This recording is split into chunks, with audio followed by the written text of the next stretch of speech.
Hi folks, Canadian Prepper here. So we're going to lighten the mood a bit today, talk about The Walking Dead. We're on Season 8, Episode 2. I've been watching the show since Season 1. If you don't know what the show is about, I don't know, maybe you've been living under a rock, maybe you don't watch TV, that's fine.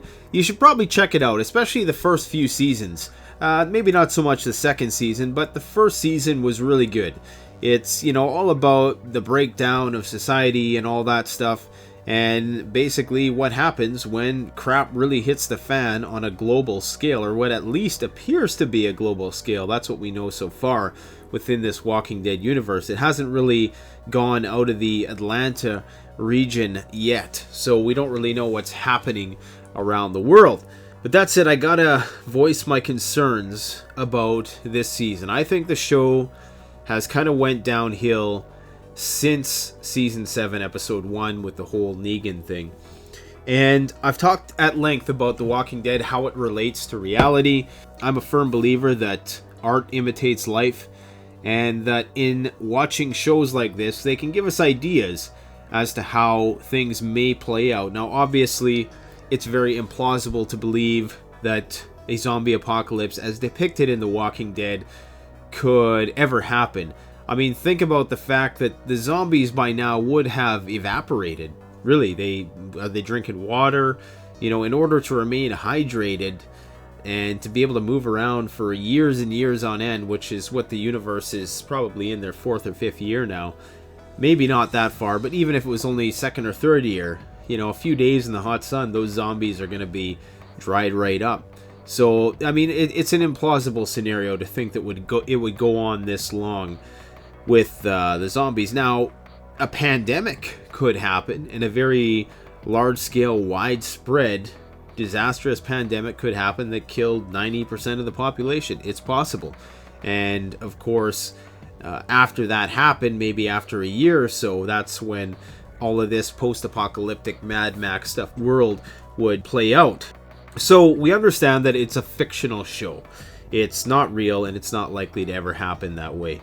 Now, The Walking Dead was able to depict the desperation of that sort of environment. It was really good at depicting the gritty rawness and the fact that every show in the first episode, somebody was dying. Some main character was biting the dust. All throughout the first and parts of the second season, people were dying left and right, and that was good because it was realistic. That's one of the reasons why the show now sucks, is because I don't know if it's the director that's too worried about firing the actors, or if it's the actors who are lobbying for job security or something like that, but nobody's really dying anymore. Maybe, they have a couple main character deaths per season, but that's it. So it's not realistic anymore. It's been totally demystified. Another way it's been demystified is because AMC, the TV company, which basically owns the show, puts on all these other shows. Like, they got The Talking Dead. Walking Dead is the only show that has its own separate talk show. And so everybody's all starstruck with the characters now, and it's being all glorified in Hollywood, and they're coming out on the red carpet, and they're showing like behind the scenes how it's shot. So the effect that this sort of starstruck Hollywood glitz and glamour BS is having on the show, it's unconscious, because right now all the fanboys love it. They love The Talking Dead. They have the cast going before thousands of people in jam-packed arenas doing these promotional events for the show. But mark my words, this is the beginning of the end for that show, because all of this is ultimately going to come at the cost of interfering with the natural, organic perception of the show as somewhat plausible. What would help The Walking Dead succeed for a long, long time is if they went back to the roots, if they stopped doing all these talk shows, and they stopped doing all the behind the scenes stuff to show how it works and to show how they make the zombies and all the rest. I mean, I think that that's taken away from the show. Maybe you have a separate opinion of that. So that's another reason. The third reason is that there's simply too many characters on the show now, because they're not killing anybody off. There's so many parallel storylines running that you can't really explore any of them in great depth anymore, besides the main characters who have been there from the start. but all the second and third rate characters tend to remain second and third rate characters because they don't get a lot of screen time. So this becomes problematic in the long run because it's all breadth and it's no depth to the character development. And really, what they could probably do right now is have some spin-off shows of these various colonies and how they might operate within. I mean, you could have a show for each colony, and it would probably work to some extent or another. I mean, Fear the Walking Dead, in my opinion, that show is a complete flop. Not because I'm one of these diehard Walking Dead fanboys and anything that's not Rick and his group sucks. It's just that the show in itself, as a standalone show, doesn't work. It really does need The Walking Dead in order to provide the basis of the storyline. Had The Walking Dead never existed, and you just started watching Fear the Walking Dead, without all of the exposition and explanation provided in The Walking Dead, you wouldn't know what the hell was going on in Fear the Walking Dead, because they're just kind of blazing through all of the facts, all of the reasons why the outbreak happened and how the outbreak works, and all the stuff that was subtly exposed throughout the first few seasons of The Walking Dead. And it seems like the characters are evolving within this universe much faster than Rick and his group. Like, after the first couple seasons, they were already starting to put down all the bad guys, like Rick and his group didn't really start doing until after Terminus, until they realized that, this is not a game anymore. We got to get serious and basically take down anybody who gets in our path.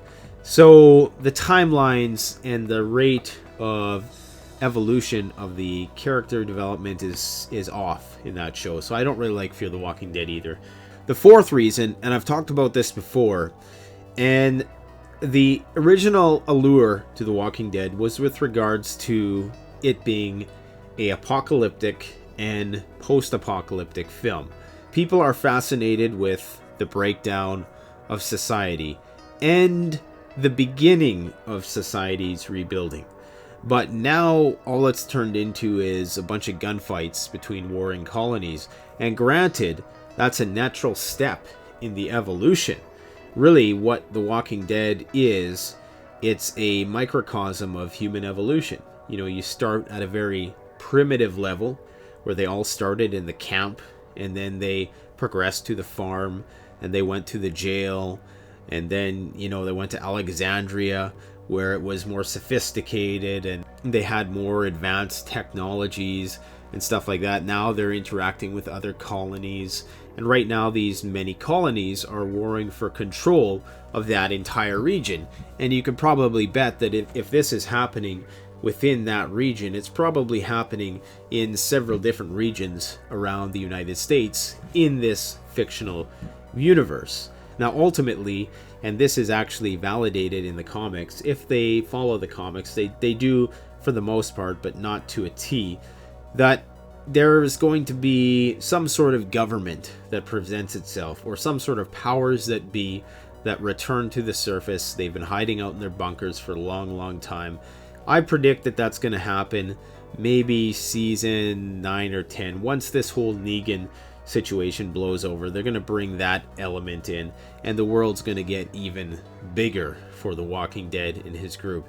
Maybe Rick is going to finally bite the bullet at some point, but I tell you, they're going to have to start putting some of these main characters down to revive interest in the show. A lot of people think, if Daryl dies or if Rick dies, that the show is going to necessarily die, and I don't think so. That makes room for other characters. See, people are afraid of change, but you need change in order to keep a show interesting.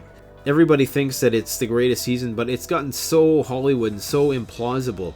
Like, they're getting in these long-winded gunfights and nobody's getting killed. I mean, they've probably killed at least 100 saviors since the start of season, what would it be? The end of season 6, I suppose. They probably killed so many saviors, and the saviors really have only killed a few of them. So we're supposed to believe that Negan and the saviors are this unstoppable group, but they don't appear to be that way anymore. They appear to be getting steamrolled by Rick and his group, which seem to now have endless amounts of ammo. And of course, as usual, they never have to reload, they never get hit.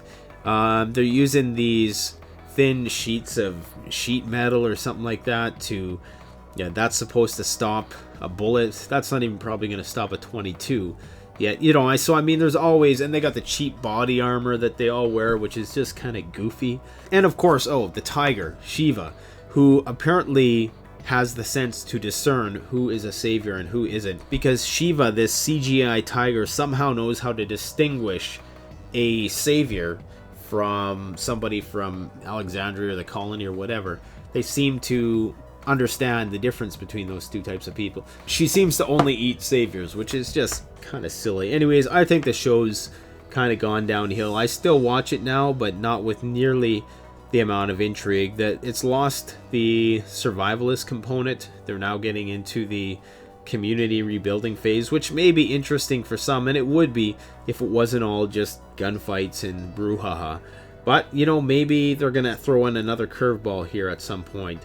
I like it when they do episodes like, what was the one episode with Morgan and the Aikido guy who was teaching him the bow staff, things like that. That was a great episode because it really got into the psychology of good versus evil and all the rest. And when The Walking Dead takes on those big philosophical questions, those for me are the best episodes. The best episodes are the ones where they try to depict the dynamic that happens between people under those harsh conditions. Those are the best episodes. But when they just do this gunfight nonsense, it doesn't do much for me, but I know it does a lot for the majority of the population and all the Walking Dead fanboys who don't want anybody to die. They just want Rick and his group to keep winning, and because that's what we've been conditioned to believe is going to happen, that we're always going to win, and we're never going to lose any of our main characters. We're never going to run out of bullets. We're always going to find supplies. And it's this fictional universe, which is, everybody hopes would be the case. But the reality of an SHTF situation is going to be much more dire and desperate, as it was in the first few seasons before it went on this unlimited ammo trajectory where it just seems like they have as many supplies as they want now. And they suddenly have the manpower to overthrow Negan and the Saviors, who for the better part of a season or two was totally ruling over them ruthlessly with almost no pushback whatsoever. Don't get me wrong, it's still one of my favorite shows because I don't really watch a lot of shows. It's actually the only show I watch, so I guess by default it's my favorite one. And I still watch it as soon as possible when a new episode comes out. But it's losing me, and I think the show is past its prime. Let me know what you think. Thanks for watching. Canadian Prepper out.